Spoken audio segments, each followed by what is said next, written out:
Hi, everyone. My name's Mary Hunt, and I'm an artist and I'm also an art instructor.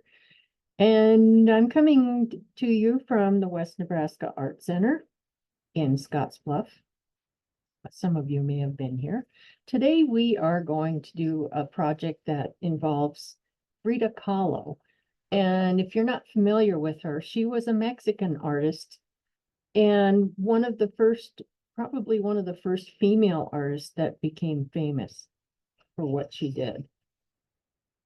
So I'm going to give you an idea here of what the project is about and tell you, and then I'll go through the materials that you'll need, and then we'll start the drawing.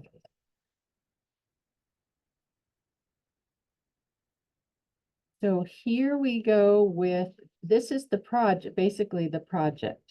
You can see that Frida Kahlo has an interesting hairstyle, but it's because she wore her hair braided and then wrapped that braid around her head. And then I guess she liked wearing roses. She must have liked roses, but she also had some really interesting imagery in her artwork too.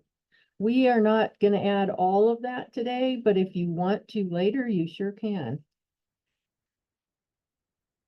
So we are going to start with, you will need a piece of paper, and this is a 9 by 12. You will need scissors, and make sure that you have nice sharp scissors that can cut paper really well. You'll need pencils, an eraser, possibly a paintbrush, and I'll explain that as we go. And then also you will need some form of colored pencils. I have brought the watercolor pencils because I think they're really fun to work with. But if you have just colored pencils, they will work too, just fine. Then I have brought pattern pieces. For those of you that don't feel so comfortable with your drawing skills, I brought some pattern pieces. This is the top of Frida's body. Here is her head. So we're going to start arranging this on the paper so it all fits. This is her hair, which kind of maybe looks a little funny to you, but just remember she piled her hair up on top of her head. And then we have calla lilies, and you can arrange those however you want, just as long as they fit on the page.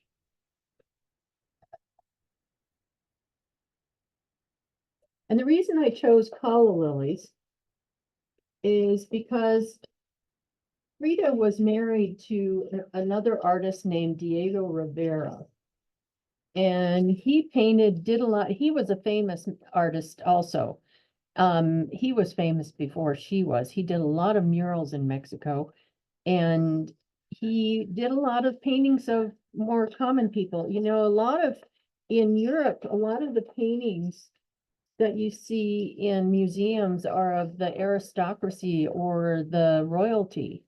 And they were the ones that had the money to buy all of these portraits and have them commissioned for their homes.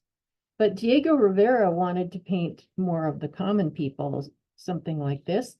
And there are several of his images that have the calla lilies in it. That's why I wanted to choose that. Just to tell you a little bit about Frida, she had kind of a difficult life, and the way she ended up starting drawing was she had polio when she was pretty young, and so she really couldn't do much. She was confined to a bed for a long time, so she taught herself how to draw. And she had a pretty good imagination, so she drew some fun things like this, like things that you might think of as in a dream. So her characters were pretty interesting. And then later in her life, as she got a little bit older, like she was only about 18 when um, the bus that she was riding in was hit by a trolley, and she was very badly injured.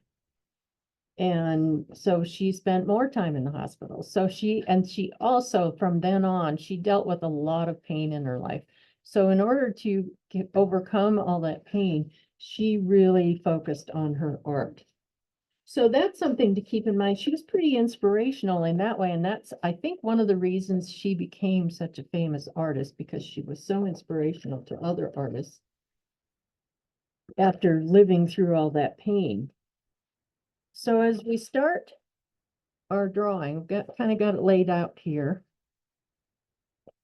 I'll lift up some of the pieces so we can draw around them. And if you can draw all the way around the head, but if you want to just go part way, you can. Because you'll be lining that hair up with part of the head. So you need to have a little bit of it on there. And then just draw down. We're going to pull the body down just a bit and go all the way around because you want her chin in there. And then you could do her body next. We'll make sure we have that lined up.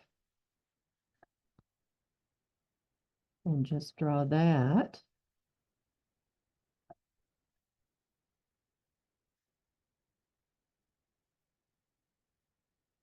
And then we'll add her hair before she gets too weird looking.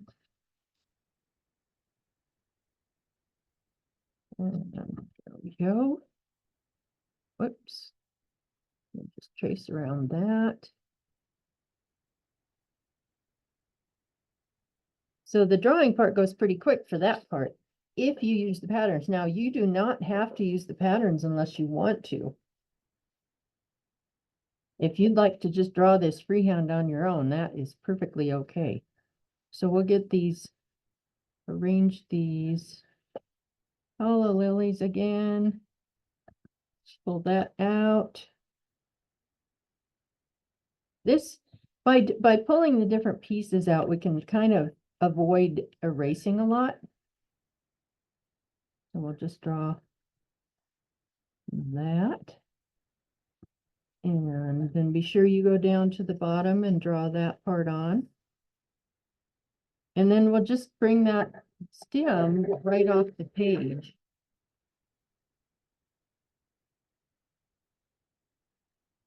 Then we'll go on to the next one. I'll just pull that one out and do these next two, actually. Whoops. A little tricky holding all these pieces.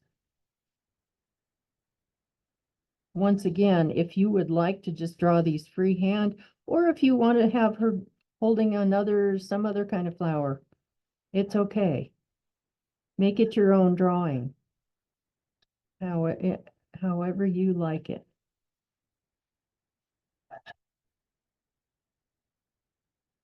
And I'm going to bring that one up. So we'll pull that out. Do this one. We're almost done with that part of the drawing.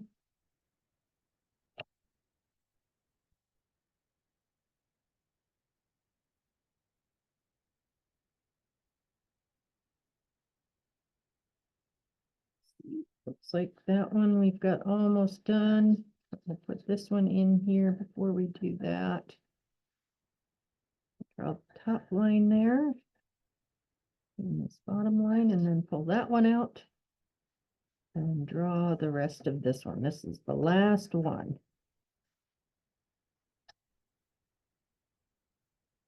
And there you have your base. Looks like I missed a few spots, but you can kind of fill that in just by sketching in things. Then when you go up to work on her face, remember she has a face that looks like this. I find the easiest way, if you notice on here, if you drew a line across the tops, just above the tops of her ears, so about right here, her eyes are going to be below that. And then if we draw just a light line in the center, you can line up her nose there. So I think it's easiest to start drawing her eyes in first. And remember, you want to keep enough width so that you almost have an eye's width in between the eyes. So we'll start there, and it looks like I need to go out this way farther. And then you'll have her eyelid, upper lid and lower lid. And then draw the pupil in and the iris. And remember, as you're doing this, that usually part of the, at least part of the iris is under the lid, and that makes it look a little more like a person would. Now, just to make this go a little faster, and through the magic of the internet, I have one that's already drawn with all of her features. But you can see I just used a couple of little lines for her nose and then her mouth. And you can, I didn't make her smiling a lot because she was always in such pain that she didn't necessarily smile a lot. And it kind of makes her, and the large eyes kind of gives her a little bit of a sad look too. Also, she is always featured as having almost a unibrow look. That's why her brows are so close together, in case you were wondering. As far as the rows up here, I did not make a pattern, but I thought you can just make kind of a spiral up here and then fill in with the colored pencil. So we're going to move on to the colored pencil and using them. And we will just pick, I can find my black one. Just going to do a little bit more on her hair. Well, let's see, what else can we do? We also can do, I chose kind of a gray blue to do the calla lilies.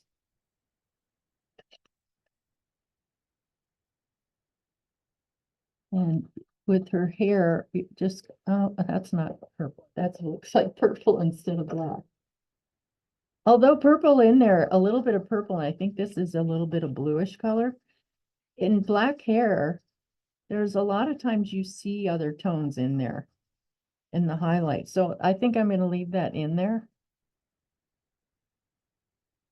But you can see, just fill it in with, just kind of fill it in gradually. And if you use small strokes like that, you get a smoother finish instead of making, you know, big wild. You don't want to just make scribbles on here. You want to make it nice and even. And then if you're using the watercolor pencils, then you can take some water and your brush. Probably would be a good idea to have a paper towel too, just to get the excess water, because you just want a damp brush. And then you can see how when I brush on this, look how it kind of blends all of that colored pencil together. It makes it darker too, which is kind of amazing. So it's really fun to work with. So just doing that. When you do her eyes also, don't forget to leave a highlight, because that gives a little bit of life to her eyes. Now, I moved from one place to another without cleaning the brush, but that's because they were the same color. If you're changing colors, be sure you clean your brush out. And then also get the excess water out again. And look what a difference that makes. Look, you can really see from one eye to the other here how much difference that makes. Change the water again and just do a little bit on her lips.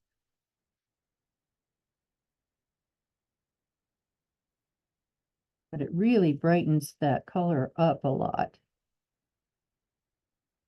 So I hope you will have fun working on this. And also, I hope you'll have fun finding out a little bit more about Frida Kahlo, because she's a very interesting character. And when you have this much finished, you can also add, remember our original drawing or original artwork that we were using as our inspiration. There are other things drawn on here. So if you'd like to add any of those things and maybe personalize it, maybe you want to add things in your own life that you like, or things, or if you want to make this more emotional about difficulties you've had in your life and express them in your artwork. So give it a try. And before I leave, I want to just say thank you to our sponsors, Nebraska Arts Council, Nebraska Cultural Endowment, and the National Endowment for the Arts, as well as the Scottsbluff Public Schools. So thank you for taking time for art today, and enjoy the project.